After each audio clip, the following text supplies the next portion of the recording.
Este capítulo está presentado por Terrorismo, Derecho Penal y Criminología, análisis jurídico de un conflicto global. Sumérgete en las legislaciones de los países más importantes de Occidente, comprende qué es lo que se entiende hoy en día por terrorismo y los grandes desafíos para la contrainteligencia.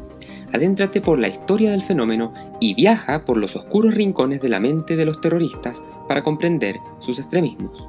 Un programa exclusivo de PFW, ya disponible en todas partes del mundo. Revisa los enlaces ubicados en la descripción de este video. Conozca un amplio barrido de estos temas en nuestro programa Teoría Penal de los Delitos Violentos, una mirada introductoria universal desde la psicología, el derecho penal y la criminología, en donde aprenderá aspectos importantes de la teoría del delito y también de la pena, además de sumergirse en los actuales debates de política criminal de los delitos violentos en el mundo.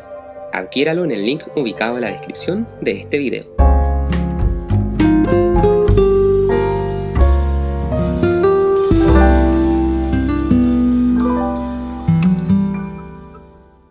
Tenía pensado hablar esta semana en la columna de opinión un asunto muchísimo más suave, pero atendía a las cosas que están pasando en el país, me era inevitable referirme al asesinato de estos 3 carabineros ocurrido en el sur de Chile.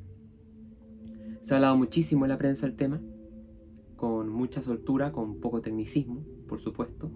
Han ocurrido cosas tremendas, como periodistas tratando de sacar cuña a la gente que vive cerca del lugar en donde se encontró la camioneta ardiendo, ¿ya?, poniendo en peligro la seguridad de la población con el solo objetivo de obtener un par de comentarios a la cámara, lo cual me parece del todo poco profesional.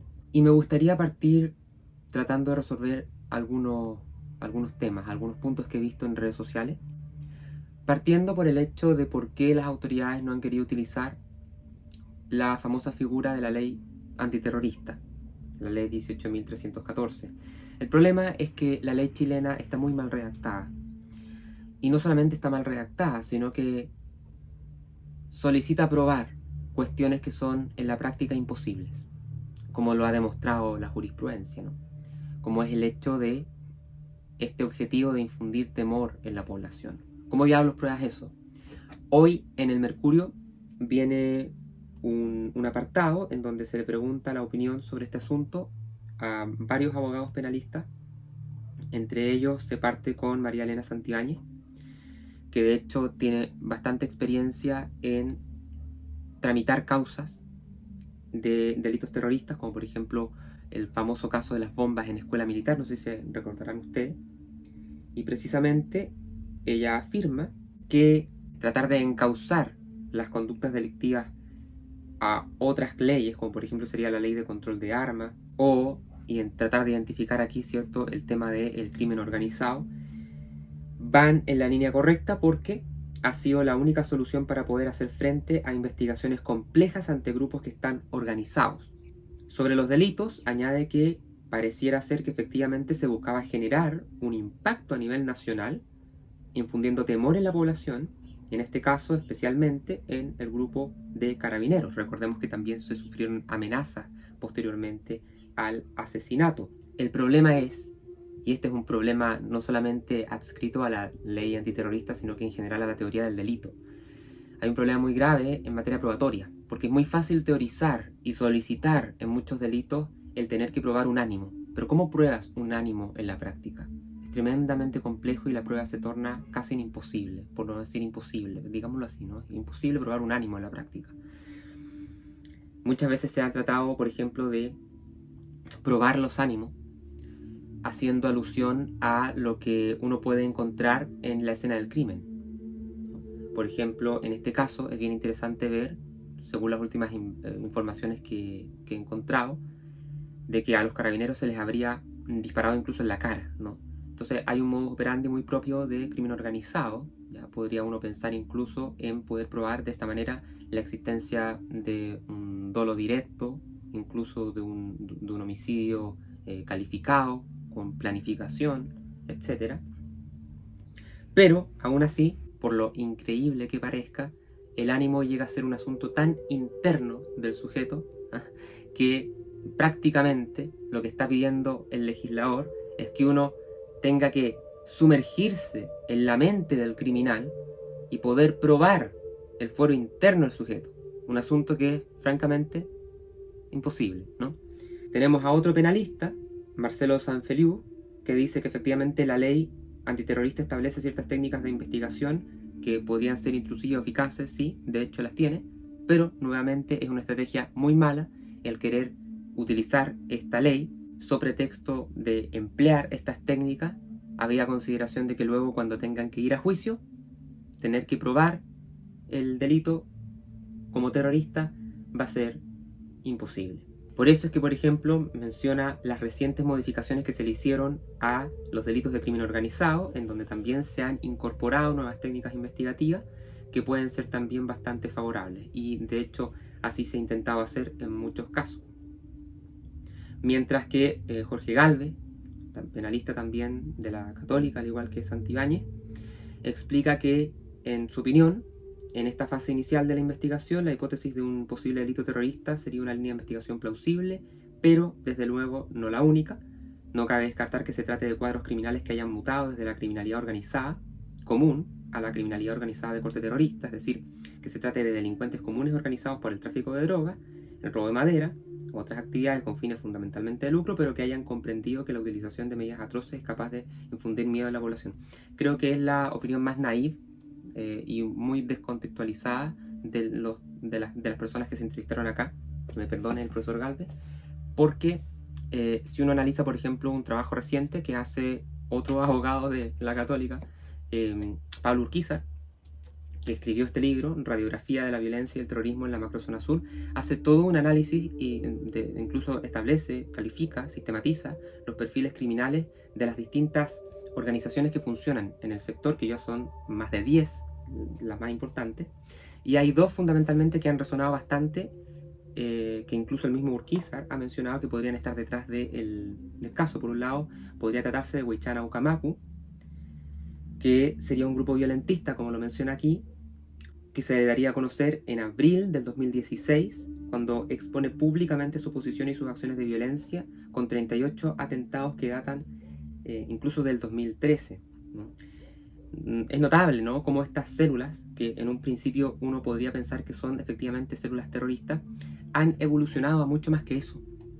Si uno analiza distintos trabajos de contraterrorismo, por ejemplo, los que ha hecho Estados Unidos, sobre todo para Medio Oriente, uno se dará cuenta de que hay muchos grupos que parten como células terroristas, pero que con el tiempo evolucionan a algo más. En este caso me da la impresión de que lo que estamos viendo es una evolución a el concepto de insurgencia, como un movimiento que tiene una fuerte ideología política, pero que además buscan la ocupación de un determinado territorio para producir una escisión de la nación a la que le pertenece dicho sector. Ya que es precisamente lo que estamos viendo acá. Y por lo tanto, ¿cómo se ha entendido que tenemos que resolver estos asuntos? No por medio del sistema penal, sino que por medio de la guerra. Porque se trata de un enemigo interno y por lo tanto tiene que ser neutralizado. Y por otro lado, se ha hablado también de resistencia mapuche lafkenche, que por cierto tiene células que operan principalmente en la provincia de Arauco, en la región del Biobío, con atentados que se cometen de grupos de entre 7 a 20 personas encapuchados, armados, con ropaje tipo militar, con un actuar extremadamente violento y agresivo hacia sus víctimas. El objetivo político es la liberación nacional mapuche, afirmando que ante la negativa seguirán ejerciendo el Huaychán como método de acción y recuperando y controlando el territorio. Los enemigos declarados de esta organización son las empresas forestales, hidroeléctricas, energéticas y latifundistas. El objetivo de sus ataques, y atento con este punto, se ha concentrado contra personal policial, Carabineros de Chile y Policía de Investigaciones de Chile, trabajadores mapuche vinculados a empresas forestales, quienes son sindicados bajo la denominación de Yanaconas, y en último término, cualquier otra estructura mueble o inmueble asociado al ámbito forestal, turístico y telecomunicación estatal. Pueden haber otras organizaciones involucradas, muchas de las cuales tienen fuertes vínculos con el crimen organizado y el narcotráfico, pero no como objetivos de sus acciones. Los objetivos están aquí, tal como se han presentado, ¿no?, sino más bien como método de financiación, que también es algo muy propio de grupos terroristas o de grupos más evolucionados, insurgentes, como les he mencionado, en otras partes del mundo, ¿sí?, que requieren de dinero para poder subsistir. Y por último, si uno hace un breve análisis de lo que es el modus operandi y del sitio del suceso, ¿ya?, y lo traducimos a términos penales, uno se va a encontrar con que los cuerpos fueron naturalmente calcinados, ¿cierto? Se les prendió fuego como una medida contraforense. Se habrían movilizado prácticamente 5 kilómetros del lugar en donde se produjo la ejecución hasta donde se quedó la camioneta con los cuerpos quemados. Se les habría disparado también en la cara, lo que puede demostrar varias cosas. Uno, venganza, odio en contra, digamos, del enemigo, así declarado, así como también algo propio del crimen organizado, la famosa venganza personal, como se le llama. Así que también podrían estar detrás otros aspectos. Ahora, último punto, ¿por qué ninguna orgánica se responsabiliza del ataque? En general, si uno ve todos los ataques que han ocurrido desde el 97 en adelante, la mayoría de los atentados que se reivindican son siempre la usurpación de tierras. Pero cuando se trata de casos en donde hay personas muertas por detrás, la mayoría de las orgánicas siempre guarda silencio, porque saben que desde el punto de vista mediático es impopular y atentaría en contra de sus propias causas. Por lo tanto, el hecho de que no se reivindique la situación o que incluso llegasen a negarlo no significa que no sean los culpables, sino que simplemente es una estrategia para no generar anticuerpos en la realidad popular, ¿no? Es nada más que eso. Bien, si quieren más detalle, este libro lo analizamos en profundidad de principio a fin en los apéndices de nuestro curso acerca de Derecho Penal, Terrorismo y Criminología, del cual ustedes pueden inscribirse sin tener ningún conocimiento de nada.